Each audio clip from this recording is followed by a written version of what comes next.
Here we have a new budget-friendly phone from Motorola, the Moto G Power 2025. So what sorts of features do you get here, and what shortcomings do you have to watch out for?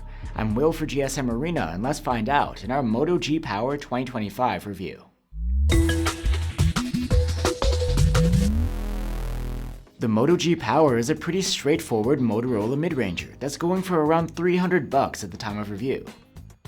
But still, there are some interesting goodies like extra ingress protection and wireless charging, and an ultra-wide cam with autofocus.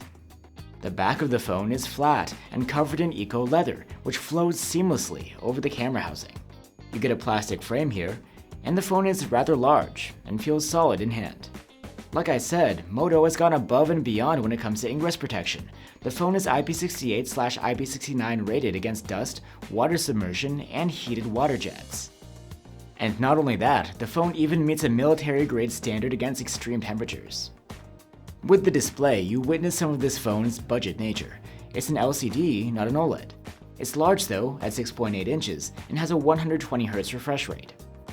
The display gets the job done, and it's sharp enough.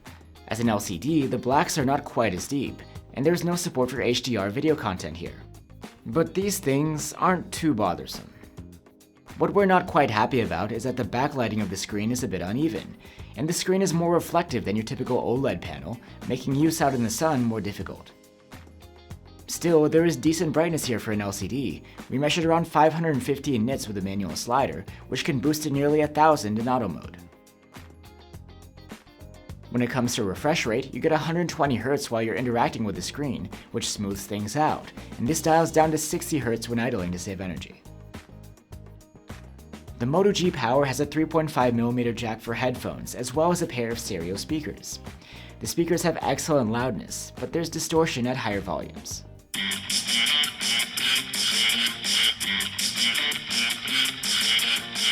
wide awake, but you're a nightmare. You can wake up and unlock the Moto G Power with a side-mounted fingerprint reader built into the power button. It's quite reliable. You can only get the phone with 128 gigs of storage on board, but that is expandable through microSD. The interface of the Moto G Power is the latest version of Hello UI on top of Android 15. It's similar to stock Android, but with some custom Moto features on top. You can find these features within the Moto app, organized into categories like personalizations, gestures, and security options. Nowadays, the features that involve connecting the phone to a PC, tablet, or display are found within the Smart Connect hub. Previously, Moto called this functionality Ready For. It's impressive that you get support for this sort of connectivity on a budget phone. And Motorola will provide at least 2 major software updates and 3 years of security updates for the Moto G Power. Now let's talk about the chipset. It's a MediaTek Dimensity 6300, which is entry-level 5G silicon. In benchmarks, the Moto G Power does okay, but it sits on the lower end of the spectrum, even when comparing within its own class. For just a bit more money, there are competitors with much more power under the hood. As expected, there's no problem with thermal throttling with such a modest chipset. So despite this phone's namesake, it's far from a powerhouse, but maybe the power refers to long battery life. Well, while it is decent, it's nothing spectacular. The phone has a 5000 mAh battery, and it earned an active use score of 11 hours and 56 minutes in our tests. We expected a bit more. There's support for 30-watt charging here, but the phone ships without a charger. With the compatible adapter, we were able to charge from 0 to 51% in 30 minutes, and a full charge took less than an hour and a half. There's support for 15-watt wireless charging here too, which is interesting to see on a budget phone. Now we have the cameras. There are 2 on the back, a 50-megapixel main camera and an 8-megapixel ultra-wide with autofocus, another rarity in this price range. The daylight photos from the main camera are alright. They have punchy colors, good contrast, and wide dynamic range, but they're soft overall, and there is some fine detail only in well-lit scenes.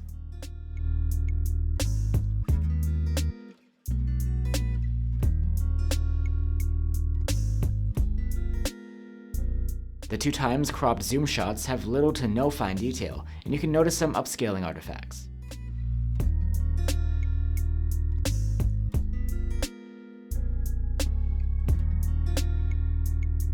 Interestingly, the phone doesn't offer automatic night mode.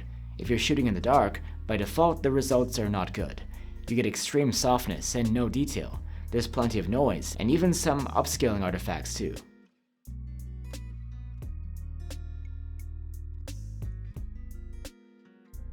Turning on the night mode improves sharpness, adds some detail through artificial sharpening, and reduces noise. However, the jagged edges are here to stay. Overall, the quality still isn't very good.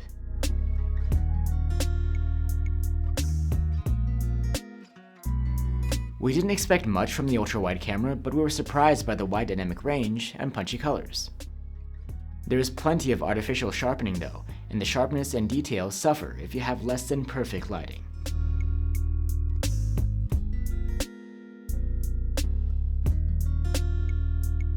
As the ultra-wide camera has autofocus, it can be used to take close-up macro shots.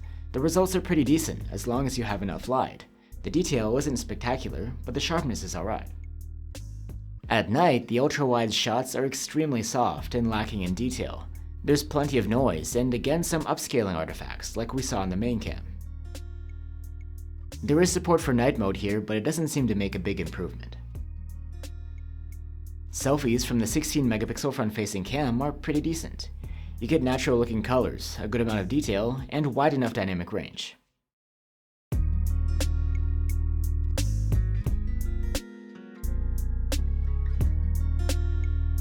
The Moto G Power 2025 supports only one video mode with all of its cameras, and that's 1080p at 30 FPS. Those from the main cam come out soft and a bit noisy, with washed out colors, and no fine detail. The ultra-wide camera's video is even worse, extremely soft and hardly usable. There's electronic video stabilization, which you can turn off. It's a bit floaty looking, with some occasional distortions.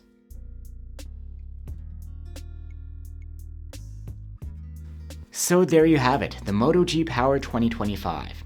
It offers some interesting features that you might not expect from a budget mid-ranger.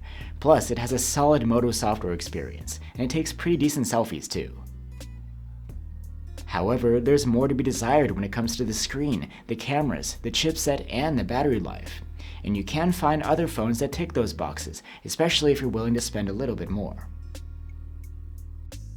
Thanks for watching, guys. If you're looking for alternatives to the Moto G Power 2025, you can check out our reviews of the Samsung Galaxy A35 5G or the Google Pixel 7a. Let us know what you think, and I'll see you on the next one.